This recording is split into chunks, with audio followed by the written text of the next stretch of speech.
partenariat entre le Mali et la Grèce, cela n'arrive pas tous les jours. Pourtant, c'est ce que tentent deux institutions de ces pays. Le président du Conseil économique et social du Mali et son homologue grec viennent de signer à cet effet des projets de développement au profit des deux parties. La dégradation poussée des eaux, celle du Djoliba et la récidive des pollueurs préoccupent au plus haut niveau de nos jours. C'est ce qui explique la visite inspection de deux ministres à Kalabambougou et à une station compacte de potabilisation de la Somagep. Une AES, une politique culturelle commune et illustration avec la signature des mémorandums à cet effet et en marge du festival sur le Niger, la semaine de la fraternité et de l'amitié AES, écho de la cité des Balanzons dans cette édition. Il vend aux enchères des biens reformés de l'État, des personnes morales ainsi que ceux des organisations non gouvernementales et des représentations diplomatiques. Il s'est bien l'huissier commissaire de justice. Connaissance avec cet officier ministériel et public à la fois dans la chronique judiciaire de ce soir. Merci de faire confiance à l'ORTM pour vous informer. Bonsoir, bienvenue. Et cap sur Koulouba où le président de la transition a reçu ce matin en audience une délégation grecque en séjour dans notre pays dans le cadre de la 7e session du Conseil économique, social, environnemental et culturel. Il a été question du renforcement de la coopération entre le Mali et la Grèce. Le Conseil économique et social de la Grèce et celui du Mali ont déjà signé des protocoles pour plus d'échanges d'expériences. L'information a été donnée à l'hôte ce matin à la présidence. Les détails avec Khadija Toukouné et Tayeb Adjaouekoui.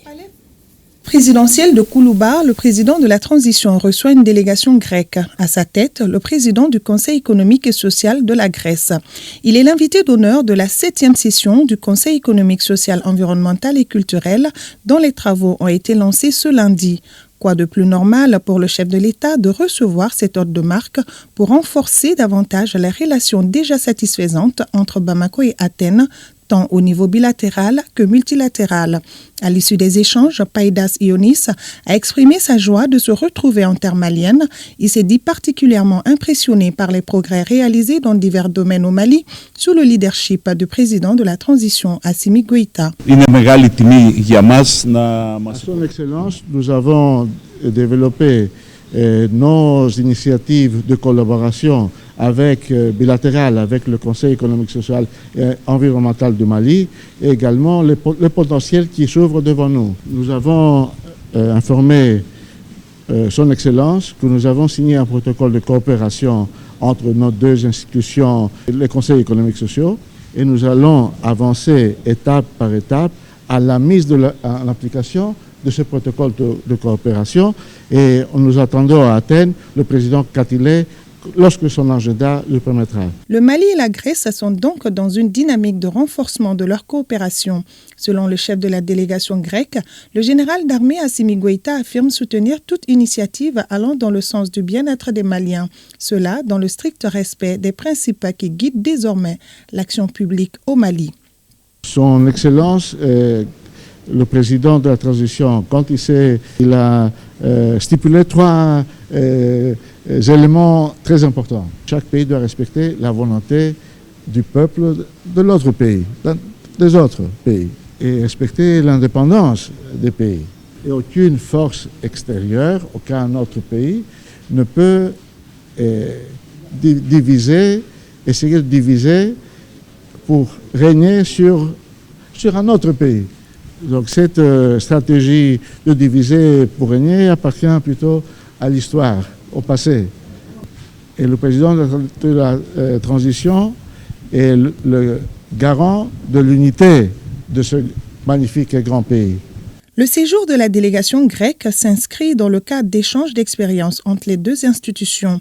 Rappelons que la 7e session de la 6e mandature du Conseil économique, social, environnemental et culturel se tient sous le thème « Le secteur minier au Mali vers une exploitation alliant développement économique, social, culturel et préservation de l'environnement ».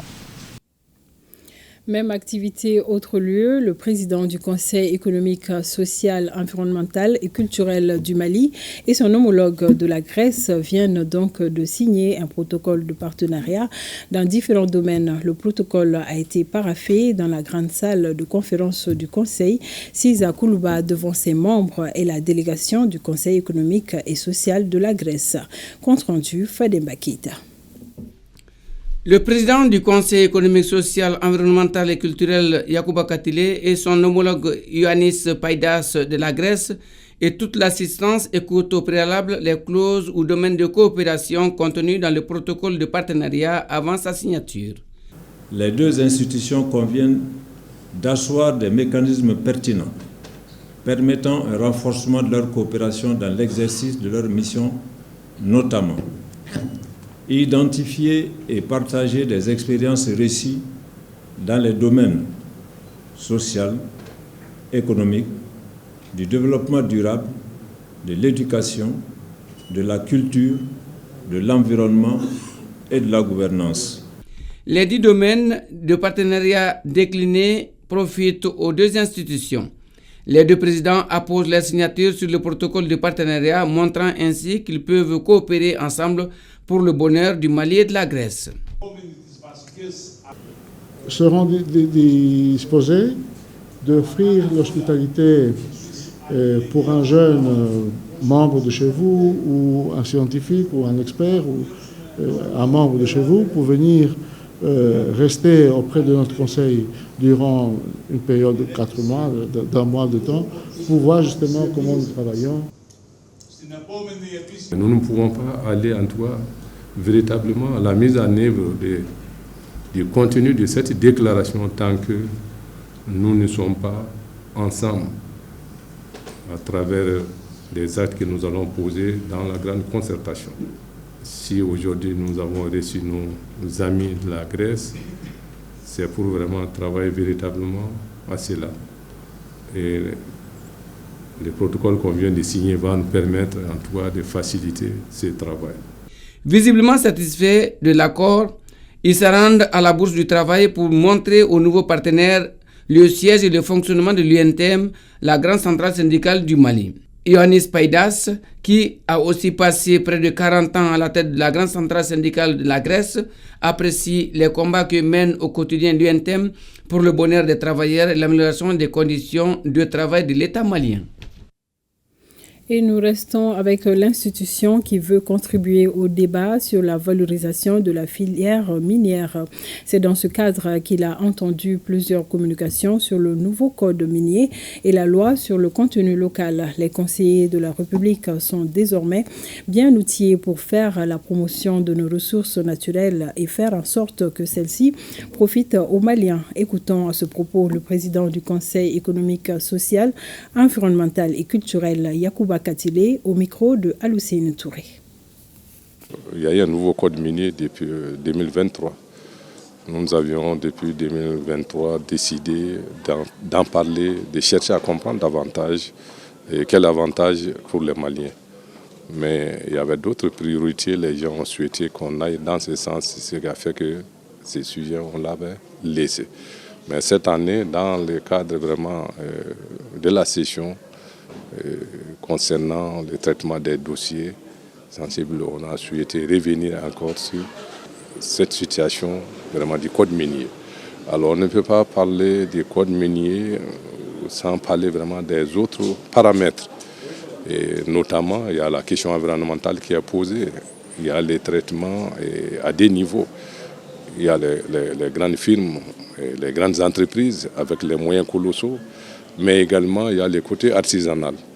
Et dans l'un dans l'autre, qu'est-ce qu'il faut pour nous Maliens, pour que en tout cas la majorité des Maliens puissent savoir que l'or qu'on exploite au niveau du pays, ça servira à quelque chose pour le développement du pays.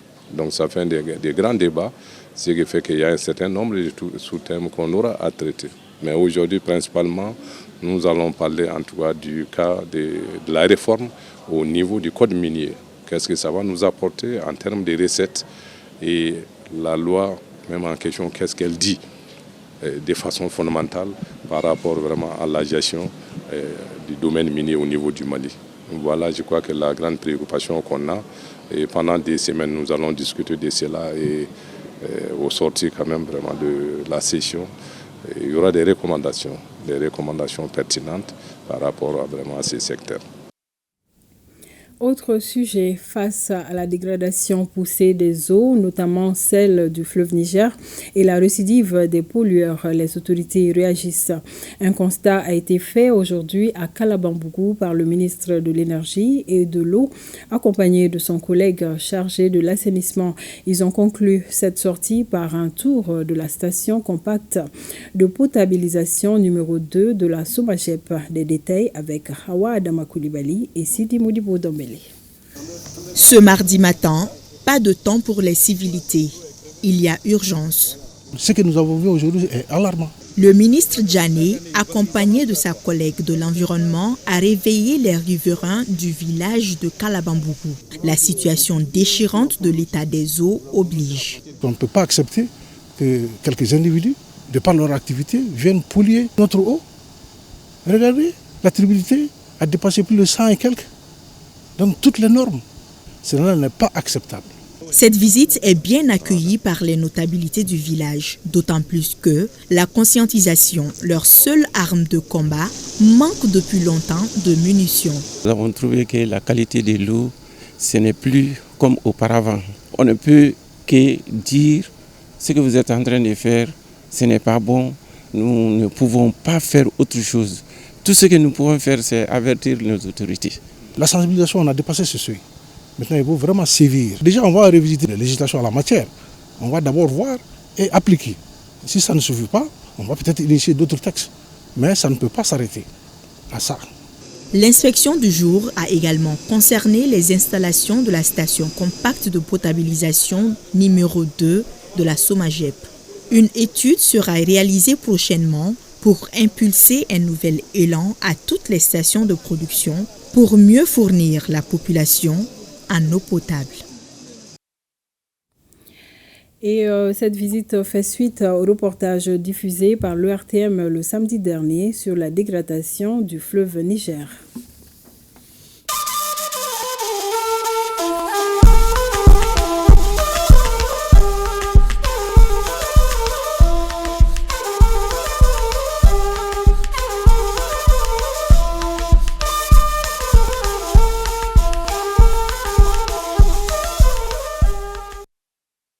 Et pour débuter cette page, ouverture cet après-midi à Ségou de la première édition de la semaine de la fraternité de la Confédération des États du Sahel. Une cérémonie marquée par des discours des ministres des 3 pays, les musiques du terroir, la chorégraphie avec 46 acteurs sur l'unité, la fraternité, la paix et le vivre ensemble entre les peuples du Mali, du Niger et du Burkina Faso.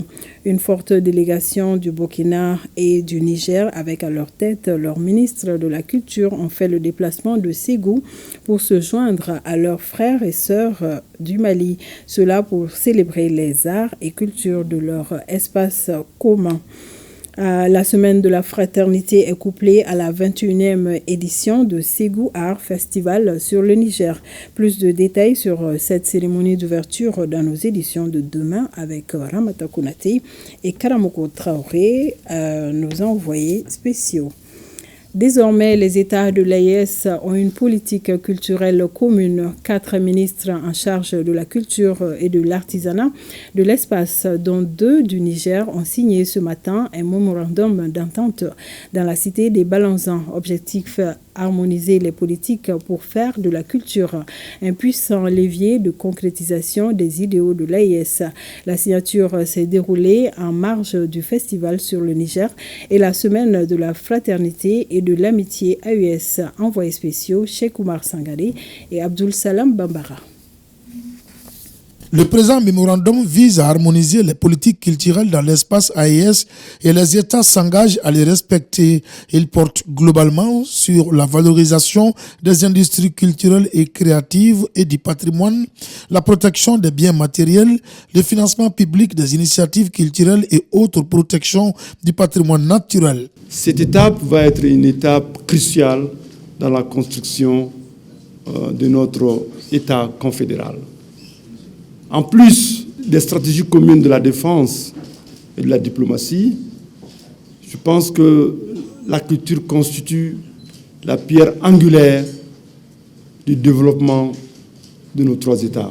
L'AES a de l'avance, tout comme dans le domaine de la diplomatie, de la défense, du développement. Nous voilà aujourd'hui réunis pour parler de la culture, de l'artisanat. La culture, tout comme l'artisanat, c'est le socle, c'est la base de tout développement pour nos pays. Et s'il y a quelque chose qui nous unit vraiment, c'est cette culture et cet artisanat. L'engagement des ministres est fort et le document signé à Ségou vient renforcer des liens déjà existants. Les acteurs sont déjà en avance par rapport à un certain nombre de choses. Ils n'ont pas attendu que cette politique commune soit signée aujourd'hui pour commencer à travailler ensemble. Nous sommes venus à Ségou avec une forte délégation que je salue. Ils sont juste à mes côtés. Mais ils peuvent vous dire que depuis plusieurs années déjà, avec le Mali, avec le Niger, il y a des événements sur lesquels ils travaillent de façon étroite. Et donc, eux sont en avance par rapport à nous. Mais aujourd'hui, nous prenons le pas pour montrer la volonté politique de nos 3 chefs d'État, de nos 3 États, voilà, et donc pouvoir accompagner et faciliter un certain nombre de choses sur le terrain. Déjà, dans cette semaine, il va y avoir des conventions signées entre les instituts de formation du Niger, du Burkina et du Mali dans les jours à venir à Ségou ici. Donc, il se trouve déjà qu'ils travaillaient ensemble avant. Donc, le label AES va marquer le saut et donner l'élan à ces collaborations qui se passaient dans le passé pour en faire un levier pour tirer les secteurs pour la promotion accrue des talents tant souhaités par nos chefs d'État. Comme à l'accoutumée au sein de l'AES, le pragmatisme prendra le dessus et la mise en œuvre du mémorandum fera l'objet d'un suivi. Au niveau du Niger, nous avons les SAFEM, qui est le Salon international de la femme, auquel le Mali avait assisté dernièrement. Au niveau du Mali, nous avons les SIAMA et au niveau du Burkina, nous avons les SIAO. Donc c'est de faire en sorte que tous ces événements, que nous puissions à l'avenir organiser un seul et même événement qui va regrouper tous ces 3 pays et pour que nous puissions mener des actions qui seront une seule et même action pour voir, comme le dit le thème de la semaine de la fraternité, un avenir prospère pour les États de l'AES. Comme acte concret, on est déjà là, les 3 ensemble. Donc ça commence aujourd'hui à Ségou, la cité de Bakariga. À Ségou, capitale culturelle de l'AES, les jalons sont désormais posés pour une politique culturelle forte dans l'espace AES. Le Premier ministre burkinabé a inauguré le 24 janvier à Péni, à une trentaine de kilomètres de Bobo, un dépôt d'hydrocarbures liquides d'une capacité de 104 000 mètres cubes. Une infrastructure qui vise à moderniser les capacités de stockage de la Sonabi et ainsi répondre aux attentes énergétiques des populations. Kassoum Milogo et Ali Traoré. C'est une grande avancée énergétique pour le pays des hommes intègres. Un dépôt d'hydrocarbures liquides d'une capacité de 104 000 mètres cubes, désormais à Péni, à une trentaine de kilomètres de Bobo-Dioulasso. Cette initiative vise à moderniser et à renforcer les capacités de stockage de la Sonabi, en vue de répondre aux besoins énergétiques des populations. Ce moment marque non seulement une avancée décisive dans la modernisation de notre secteur d'activité, mais aussi l'affirmation de la souveraineté énergétique du Burkina Faso et de sa position stratégique en Afrique de l'Ouest. Aujourd'hui, plus que jamais, nous sommes appelés à réaffirmer notre indépendance énergétique. Affirmer donc son indépendance énergétique, c'est tout l'enjeu de la mise en œuvre de ce gigantesque projet. Un projet d'une valeur de 32 milliards de francs CFA. Il avait le jour grâce à une synergie public-privé avec le soutien des populations locales. Sa réalisation s'inscrit pleinement dans les grandes orientations du président du Faso, déclinées dans le plan d'action pour la stabilisation et le développement PASD de notre pays, le Burkina Faso. Elle est également en phase avec le plan stratégique 2023-2027 de la Sonabi, en particulier le contrat plan signé entre elle et l'État, qui permet notamment de renforcer ses capacités en produits pétroliers liquides. Je félicite tous les acteurs qui ont contribué à sa réalisation.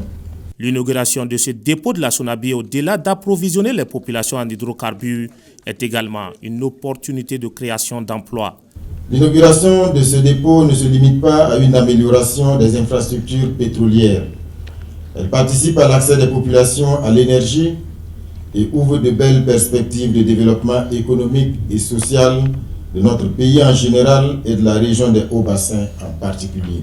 C'est dit toute l'importance de cette infrastructure dans le développement socio-économique du pays. Avant l'inauguration de ce dépôt d'hydrocarbures liquides, la SONABI avait déjà inauguré en 2017 celui du gaz. Au Niger, le Premier ministre de l'économie et des finances, Ali Mahaman Lamine Zen, a présidé ce matin à Niamey la cérémonie de la pose de la première pierre du futur siège de la Direction générale des douanes. Cette cérémonie entre dans le cadre de la Journée internationale de la douane, marquant ainsi une étape importante dans les réformes institutionnelles au Niger. Naïtoulaye Hassan et Amidou Abdoulaye compte rendu. Ce lundi 3 février 2025 marque la pose de la première pierre du futur siège de la Direction générale de la douane nigérienne. Cette volonté de doter la douane nigérienne d'un siège entre dans la droite ligne de sa volonté d'assurer à l'administration publique nigérienne les conditions optimales de travail, ce qui permettra aux agents des douanes de se concentrer sur l'essentiel qui est la mobilisation optimale des recettes et la protection de notre espace économique et sécuritaire. Un événement historique pour la douane nigérienne et pour l'Alliance des États du Sahel, permettant d'améliorer également l'efficacité de cette dernière, a rappelé le directeur général de la douane malienne, invité pour la circonstance. Cet événement est d'autant plus historique qu'il coïncide avec les premières lueurs du nouveau tournoi de la Confédération des États du Sahel AES, dont la première pierre fut également posée ici à Niamey, un 6 juillet 2024, date de signature de son traité. Monsieur le Premier ministre, en prenant l'initiative de nous inviter à Niamey, particulièrement à cette cérémonie, vous avez voulu faire passer 3 orientations. La première, c'est la collaboration entre les douanes du Burkina, de la République du Mali et de la République du Niger comme approche régionale permettant de maximiser les opportunités qu'offre notre confédération en relevant les défis spécifiques.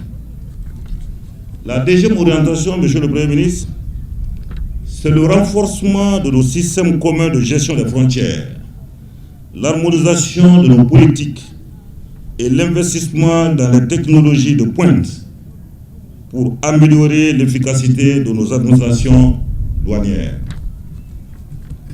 La troisième, Monsieur le Premier ministre, c'est la résilience et la solidarité de nos 3 administrations de la Confédération de l'AES. Le Premier ministre, ministre de l'économie et des finances, Ali Mahaman Lamine Zen, a souligné l'importance de ce joyau pour l'attractivité et le développement du pays. Il s'agit d'un immeuble futuriste qui, à n'en point douter, mettra les fonctionnaires de la douane dans des conditions optimales de travail et qui permettra également aux usagers de trouver dans un même endroit tous les services qu'ils sollicitent. Nous comptons sur cette entité pour aider à une plus grande mobilisation de ressources et j'ai foi en ce corps. Il a montré qu'il est capable d'aider à cet effort de mobilisation. Cet événement coïncide également à la Journée internationale de la douane et comme de tradition, la douane nigérienne a décerné plusieurs témoignages de satisfaction aux différents cadres de la dite profession. Par la suite, Ali Mahaman Lamine Zen a également reçu un cadeau symbolique de la part du directeur général de la douane malienne, vice-président de l'Organisation mondiale des douanes de la région de l'Afrique occidentale et centrale. Un moment solennel, c'est l'acte posé par le Premier ministre en personne en procédant à la pose de la première pierre de cette infrastructure prévue se terminer courant 2026.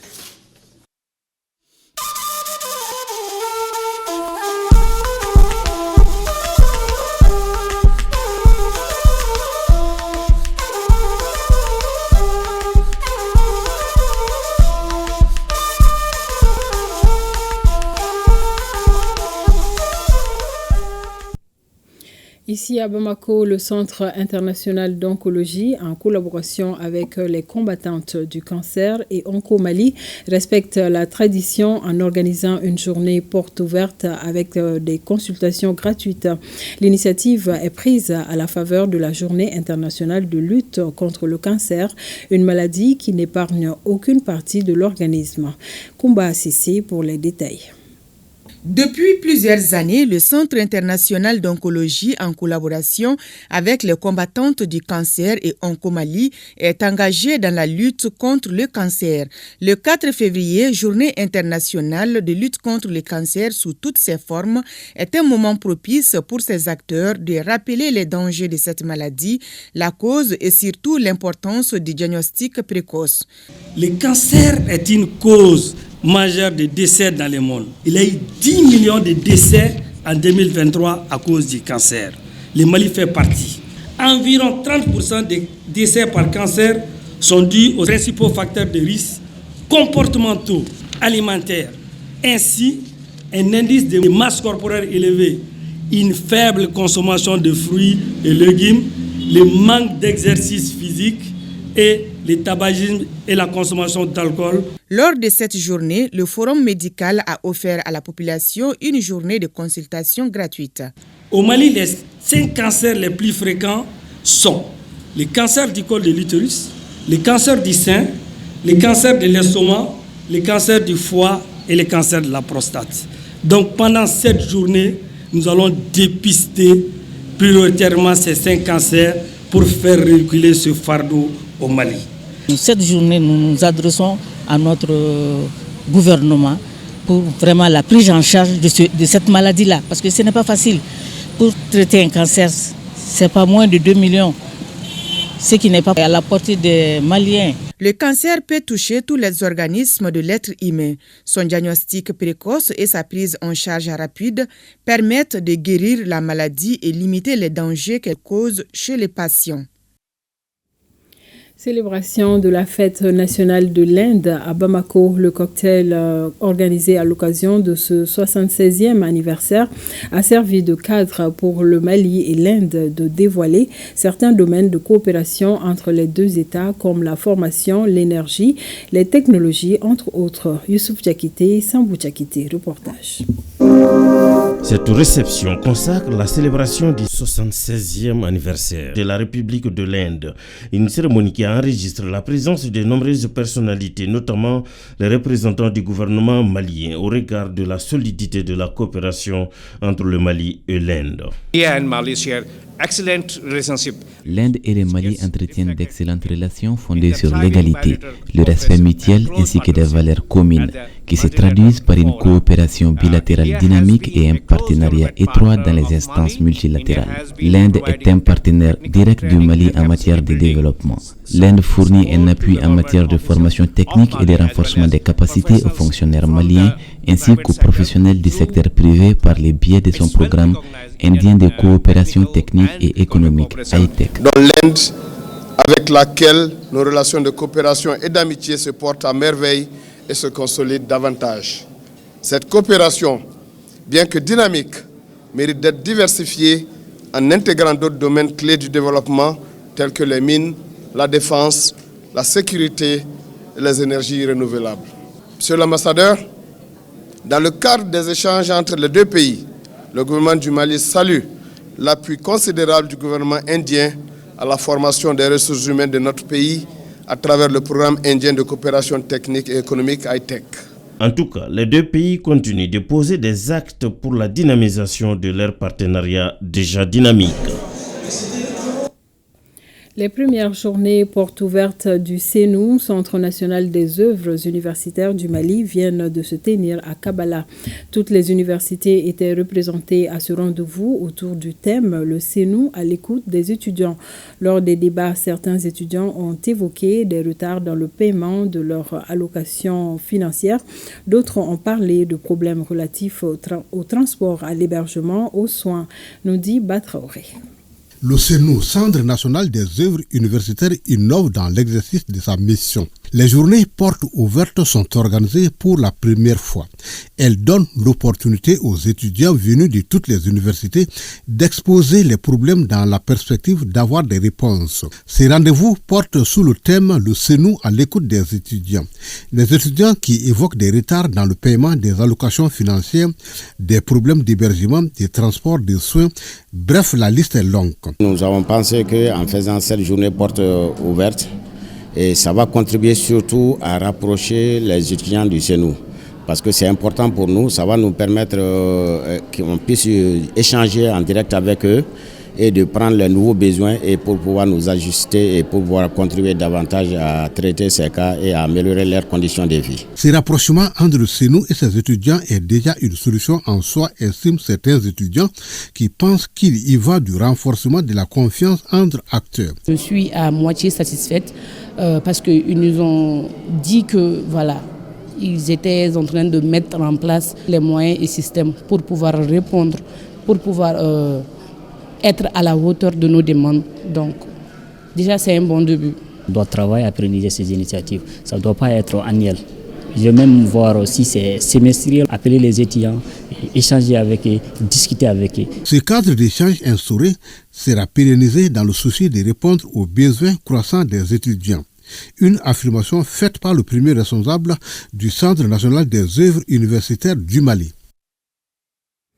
332 élèves caporaux et sergents du centre d'instruction mixte de Tombouctou viennent de boucler une formation dans la zone de défense militaire numéro 5. Cette formation était axée sur les connaissances militaires, la préparation opérationnelle, la formation à l'exercice de l'autorité, entre autres.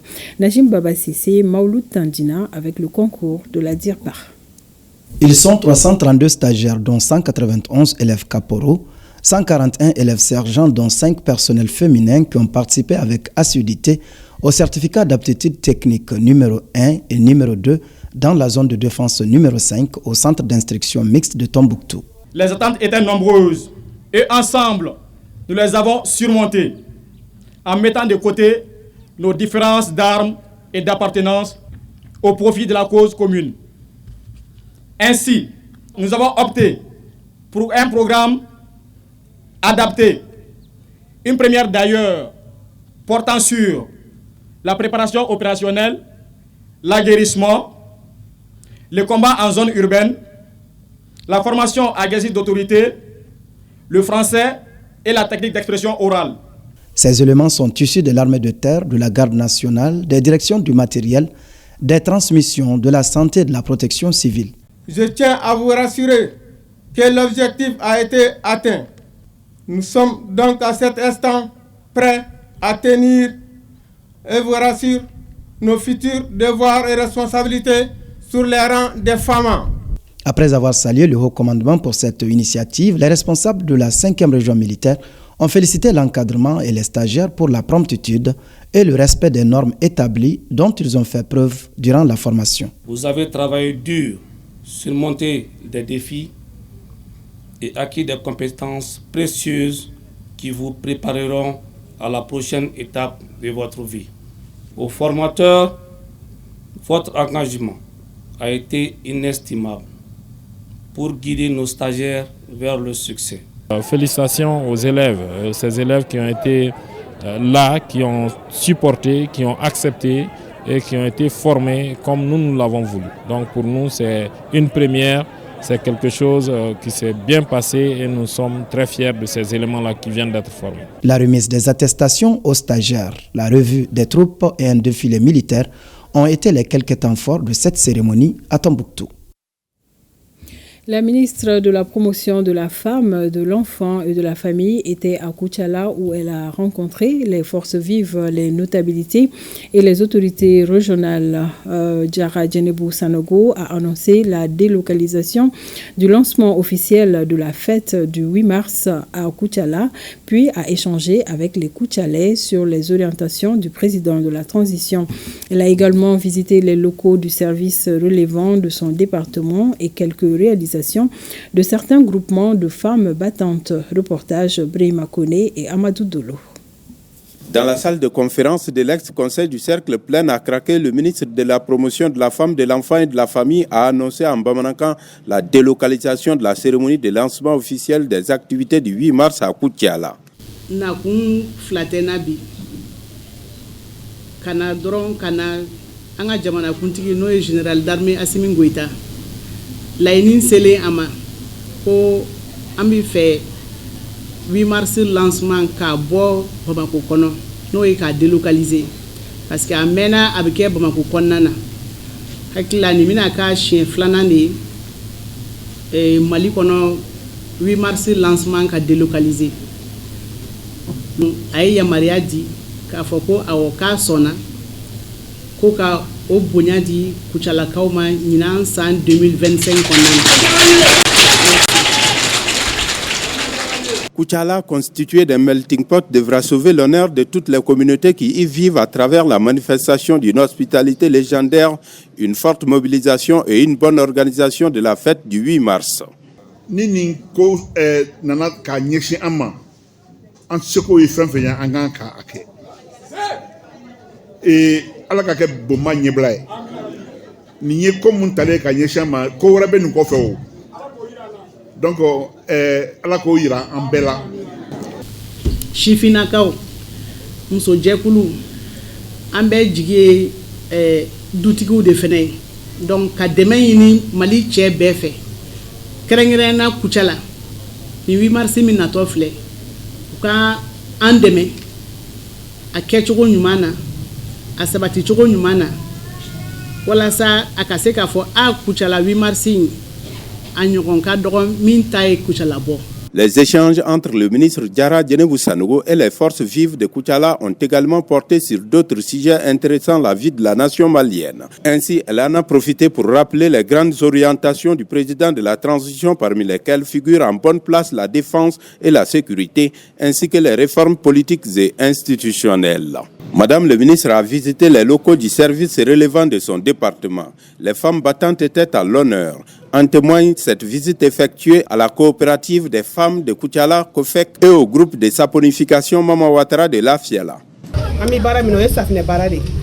Ami ta sali ke pati sa izini misenuna kana glanga ke safine ka feri. Angon mi na ofe doro na sona ka debem sa ma kula. Angon mo de na ofe. Les notabilités et l'imam de la grande mosquée de Koutiala ont saisi l'occasion de la traditionnelle visite de courtoisie pour exprimer leur soutien au président de la transition pour sa clairvoyance et ses œuvres de bienfaisance. Le gouverneur de la région de Koulikoro et non moins président du comité de gestion des risques et catastrophes de la région vient de remettre un important lot d'équipements à la station régionale de l'ORTM Koulikoro.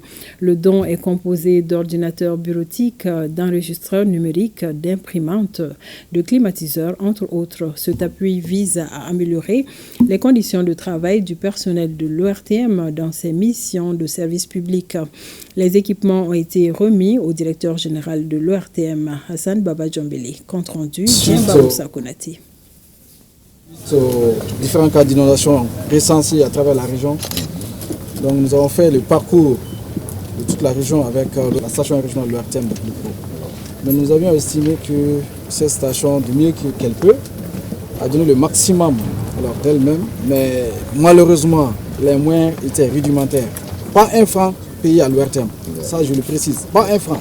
Ces témoignages du gouverneur de Koulikoro, le colonel Lamine Kapori Sanogo, sont des preuves tangibles de la place qu'occupe la station régionale de l'ORTM Koulikoro dans l'accomplissement des missions de service public dans la région de Koulikoro. Ce don fait suite aux différentes couvertures médiatiques faites par l'ORTM Koulikoro dans le cadre des activités du comité régional de gestion des risques et catastrophes pendant la saison pluvieuse passée. C'est au cours de ces différentes missions que nous avions effectivement constaté que l'ORTM, avec peu de moyens, peut faire beaucoup de choses. Et à la fin des travaux, le comité régional de gestion des crises et des catastrophes que je préside a décidé que l'on mette des moyens à la disposition de la station régionale de l'ORTM de Koulikoro. Et c'est ce qui fut fait. Les équipements remis sont composés d'ordinateurs bureautiques avec accessoires, d'enregistreurs numériques, d'imprimantes, des climatiseurs, entre autres. Pour le bénéficiaire, le directeur général de l'ORTM, Hassan Baba Djombele, cet appui est inestimable pour sa structure Il a en outre félicité et salué les efforts du gouverneur à l'endroit de la station régionale de l'ERTM Koulikoro. Il a compris justement comment fonctionnent les médias et c'est la raison pour laquelle il ne badine pas avec tout ce qui concerne les médias. Et aujourd'hui, il nous a donné la preuve avec cet appui. C'est un appui, certes modeste, mais c'est un appui inestimable pour nous. Souvent, nous menons des couvertures avec très peu de moyens, il l'a constaté et c'est la raison pour laquelle il a tout fait pour nous donner ces équipements-là. Aujourd'hui, c'est le lieu pour moi, au nom de l'ensemble des travailleurs de l'ERTM, de saluer l'appui et les efforts du gouverneur à l'endroit de la station régionale. Le gouverneur des régions a par ailleurs adressé une lettre de félicitations au directeur général de l'ERTM pour l'efficacité dont il a fait montre pour trouver une solution dans l'immédiat au problème de son qui s'était produit lors de l'inauguration du stade Diarra H par le président de la transition, le général d'armée Assimi Goïta, le 15 janvier 2025, avant l'intervention du chef de l'État. Hassan Baba Diombele a rassuré le gouverneur des régions que la remise de ces équipements fera tache d'huile. Il a ensuite invité ses agents au bon usage des matériels reçus. Et merci au gouverneur. Dans le cadre de sa tournée à Ségou, l'ambassadeur de l'Union européenne au Mali a visité le barrage de Markala. Cette infrastructure est le centre névralgique du système hydraulique du delta central du Niger. Une occasion qu'il a saisie pour annoncer le prolongement de 3 ans du projet d'amélioration du revenu des exploitants dans la zone Office du Niger par raison. Les détails avec nos envoyés spéciaux, Djeli Makanjabate et Bamba Sibi. L'Office du Niger a 132 000 hectares aménagés en 2017 sur un potentiel aménageable de près de 2 millions d'hectares, soit moins de 10%. C'est dire combien le système hydraulique du delta central du Niger est sous-exploité. Pour changer la donne, il faut des investissements, surtout des partenaires prêts à accompagner l'Office dans ses projets d'aménagement. Et l'Union européenne, un partenaire de longue date, vient une fois de plus de s'inscrire dans cette dynamique. Sur la base de la liste des projets possibles, il y a une longue liste de projets possibles qui nous a présenté hier à l'Office du Niger. On va faire un examen en détail pour voir quel type de projet on peut financer. On a déjà un projet qui est en train d'être prolongé de 3 ans de plus, où on est fortement impliqué. Le projet d'amélioration du revenu des exploitants dans la zone Office du Niger dont il s'agit a aidé les exploitants dans les 7 zones de l'Office à juguler les conséquences de l'insécurité. L'ambassadeur a dit qu'il va proroger le projet par raison qui finissait le 31 janvier 2025. C'est une bonne chose dans la mesure où la première phase de ce projet a permis quand même d'aider beaucoup d'exploitants, notamment les familles diminuées au niveau des zones de production de l'Office du Niger. Ce prolongement de 3 ans donne de l'espoir quand on sait que la première phase de ce projet a permis l'aménagement de 21 hectares d'espace de maraîchage et la mise en place de 7 cages flottantes pour la pisciculture. Ceci en 8 mois d'exécution pour un budget de 367 millions de francs CFA. En 3e région, l'ex-ambassadeur du Mali en Italie poursuit avec ses actions de solidarité en faveur des personnes vulnérables de la région de Sikasso en partenariat avec le promoteur de l'hôtel Meissa. Ils viennent d'investir près de 60 millions de francs CFA dans l'achat de matériels médicaux dont une ambulance médicalisée pour l'hôpital régional et du CSCOM de Zianso, localité dont ils sont originaires. La cérémonie de remise a eu lieu ce mardi à l'hôpital de Sikasso, Moussokoro Sérémé et Suleiman Bamba. La santé est un droit fondamental et chaque geste compte pour sauver des vies. C'est ce qu'a compris le donateur de ce lot d'équipements médicaux, Ali Koulibaly, un homme au service de sa communauté, non moins ex-ambassadeur du Mali en Italie. Le don est réparti entre le CESCOM de Zianso à 12 km de Sikasso et l'hôpital régional. C'est pour faciliter à la région le système sanitaire. C'est pour cela qu'on a songé maintenant, après beaucoup d'autres activités telles que les mosquées, l'adduction d'eau. Donc on a immédiatement passé aussi à cette facteur qui est la santé. Une action humanitaire qui vient améliorer les indicateurs de santé et une contribution qui résonne au-delà des frontières. Le don, d'une valeur de plus de 60 millions de francs CFA, est composé de 10 lits d'hospitalisation et de tables d'opération, 2 couveuses, 2 fauteuils roulants, 10 cartons de jouets pour orphelins et enfants malnutris, ainsi qu'une ambulance médicalisée pour des interventions rapides. Au village des Yasso, même le CESCOM de la construction, c'est le donateur. Ils continuent à le féliciter. S'ils ont un malade, ils vont appeler à Sikasso avant que l'ambulance vienne. Vous voyez que ça va prendre un peu de temps. Maintenant, s'il y a à côté de eux, il n'y aura pas d'appel. Ces équipements vont contribuer à soulager les souffrances des malades et à renforcer la capacité d'intervention de nos structures de santé. Dire également que ces équipements, cette donation inspire d'autres initiatives locales de solidarité. Et au dire du donateur, cette dynamique sera maintenue et s'étendre à l'ensemble de la région, voire le pays. Retour des déplacés de Bandiagara. Un premier groupe rentre chez lui grâce aux efforts de réconciliation. Après plusieurs mois d'efforts menés par l'équipe régionale d'appui à la réconciliation dirigée par Paul Togo, un premier groupe de déplacés internes a décidé de regagner volontairement Bandiagara ce samedi 1er février. Cette première vague composée de 16 familles marque une avancée significative dans le processus de stabilisation de la région. Agibou Koulibaly, Mahamadou Sidibé, Oumar Guindo. La montée des couleurs nationales a marqué le début d'une journée historique pour 10 familles déplacées internes qui ont regagné volontairement Bandiagara après plusieurs mois passés à Mopti. Je suis très heureux d'être chez moi. Je remercie les autorités administratives, politiques, traditionnelles, religieuses et surtout les rares. À notre arrivée, nous avons été bien accueillis. Nous sommes très contents. Aujourd'hui est un grand jour. Nous sommes tous des frères.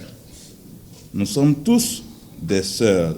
Alors, je demande à tout un chacun de jeter les armes et d'essuyer nos larmes. Je remercie les peuples qui sont revenus. J'invite le gouverneur de tout faire pour que les déplacés qui sont là à Bandiagara puissent retourner. Cette initiative a également reçu le soutien des autorités traditionnelles et des représentants des grandes familles de Bandiagara venus témoigner de leur solidarité et encourager le retour à la stabilité. Nous ne sommes pas là à accueillir des étrangers, mais plutôt des parents qui avaient quitté leur localité d'origine. Les Ogons vous accueillent à bras ouverts. Nous sommes tous de la même famille, même père, même mère. Continuons à œuvrer dans ce sens de fraternité. Le chef de l'exécutif régional a réaffirmé l'engagement de l'État à accompagner ces familles dans leur réinstallation, notamment à travers le projet communautaire de relèvement et de stabilisation du Sahel. À ce moment symbolique de réconciliation intercommunautaire avec la participation de toutes les composantes de la société, je voudrais tout d'abord remercier les plus hautes autorités du Mali. Je voudrais aussi m'adresser aux retournés. Je les encourage, je les félicite pour avoir fait le bon choix du retour. Aux légitimités coutumières, traditionnelles et religieuses, je vous demande de continuer de faire des prières et des bénédictions en faveur de la paix, de la réconciliation et pour la suite des retours. À la société civile tout entière, je demande d'aider les autorités dans leur action quotidienne de réconciliation et de donner une chance de succès au processus de retour que nous venons de commencer. Pour matérialiser cet accueil, la Direction régionale du développement social et de l'économie solidaire de Bandiagara a remis une quantité de vivres aux familles retournées, tandis qu'une aide financière a été octroyée par l'association Capital Poulakou. Un signal fort pour la réconciliation et la reconstruction d'une Bandiagara tournée vers l'espoir. Culture, on en reparle. La population de Chikolomba, dans la commune rurale de Kapala, vient d'organiser la fête du Nampung ou encore fête de l'étranger. L'offre des beignets de haricots, symbole du Nampung, des prestations d'artistes du terroir et des messages de paix, de cohésion sociale et de valorisation de la culture Minyanka sont quelques temps forts de cet événement. Brahima Kone et Aïssata Berté. À Chikolomba, dans la commune rurale de Kapala, une liesse populaire était perceptible pour accueillir les hôtes venus pour la fête du Nampung, un vocable Minyanka qui signifie l'étranger. Cette rencontre culturelle est dédiée à la promotion de l'hospitalité. Ça nous réunit, on crée les connaissances. Il y a beaucoup de gens qui sont là aujourd'hui, on ne se connaît même pas, mais on s'est retrouvés. Le Nampung, c'est l'étranger. Donc chacun veut avoir un étranger chez toi dans le jour de Nampung. Sans l'étranger chez toi, on dit que toi, tu n'es pas important. Le milieu Minyanka invite toujours. Le Nampung se fait en deux phases. La fête concernant l'étranger est sanctionnée par des rituels. Aujourd'hui, nous fêtons celle de l'étrangère qui est marquée par la consommation de beignets de haricots. Ainsi, les beignets constituant la symbolique de cette fête sont dégustés dans une ambiance conviviale. À travers ce Nampung, les populations ont magnifié des valeurs sociétales exigeant la paix, la cohésion sociale et le vivre ensemble. La tenue de ce festival, qui est certes une véritable opportunité à unir très fortement toutes les communautés vivant dans l'espace géographique Miankala, Bois et Djonkala, mais aussi l'occasion pour elles de contribuer pleinement de façon inclusive à cultiver dans le cœur et dans les esprits ce qui nous unit, qui est le plus fort et le plus important, qui ce qui nous sépare dans le cadre de la refondation du Mali. Le premier salut du Nampung de Chikolomba doit aller à l'endroit de remercier le président de la transition, le général d'armée Assimi Goïta, qui a magnifié d'ailleurs cette année comme l'année de la culture. D'année en année, le Nampung retrouve des figures emblématiques. Le soutien des populations de Chikolomba à l'endroit des femmes et des pouvoirs publics pour la refondation du Mali a été manifesté à travers des discours et des prestations d'artistes. L'huissier commissaire de justice est à la fois officier ministériel et public. L'huissier commissaire de justice procède à la vente aux enchères des biens reformés de l'État, des personnes morales ainsi que ceux des organisations non gouvernementales et des représentations diplomatiques, à la découverte des missions de l'huissier commissaire de justice dans la chronique judiciaire avec Garibou Pérou et Abdoulaye Diarra. Fort d'une formation généraliste, l'huissier de justice est un juriste. Il veille à l'application des décisions judiciaires en procédant à la signification des jugements, ordonnances et autres actes procéduraux. L'État lui prête son concours à l'application de la décision revêtue de la formule exécutoire. La loi numéro 16053 ANRM du 20 décembre 2016 qui fixe les statuts des huissiers commissaires de justice. Donc, toute la profession est régie par cette loi de 2016. Lorsqu'une décision est rendue par une juridiction, l'exécution appartient à l'huissier uniquement. Et dans ce cadre-là, il se fait assister par la force publique. S'il s'agit par exemple d'une expulsion, donc on fait un commandement d'avoir à vider les lieux dans 8 jours. Donc si le défendeur n'obéit pas à ce délai-là, donc on a la possibilité maintenant de requérir la force publique, c'est-à-dire que la garde nationale, la gendarmerie, la police, pour se faire assister. L'huissier peut intervenir par exemple en cas de sinistre, de litige ou d'atteinte aux droits de propriété pour constater les faits. Cela permet de conserver les preuves à valeur juridique en cas de procédure judiciaire. Lorsqu'on fait appel, s'il y a un incendie ou une catastrophe, ou même un accident, donc l'huissier, il établit son procès verbal. Et c'est à partir des éléments qu'il voit lui-même sur le terrain. D'accord ? Sur le lieu de l'incendie ou sur le lieu de l'accident ou même sur un lieu de vol. Il constate.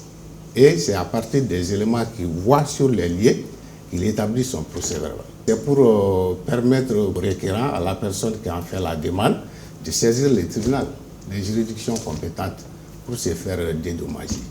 Il intervient aussi pour recouvrer les créances en difficulté en envoyant les lettres de mise en demeure et en cas de non-paiement en procédant à des saisies. Si X doit quelque chose à Y, une somme d'argent par exemple, c'est l'huissier qui est compétent. Le saisissez, il pose un premier acte, d'accord, qui a une sommation de payer. Et il vous donne un délai dans lequel vous devez payer. Si vous ne payez pas dans ce délai, donc il appartient à l'autre partie qui en a fait la demande de vous assigner devant le tribunal. L'huissier de justice peut être chargé de superviser certains types de votes ou d'élections.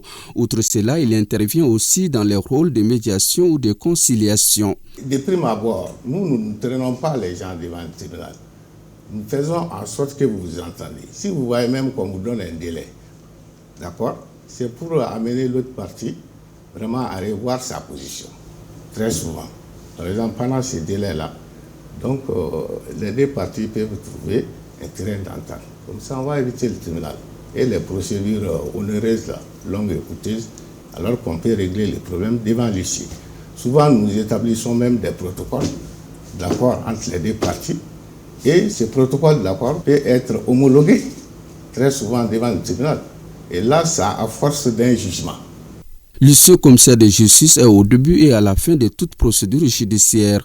De par son indépendance et son impartialité, il garantit le respect de la loi et la bonne administration de la justice. Point final à cette édition. Merci de votre attention. Bonsoir.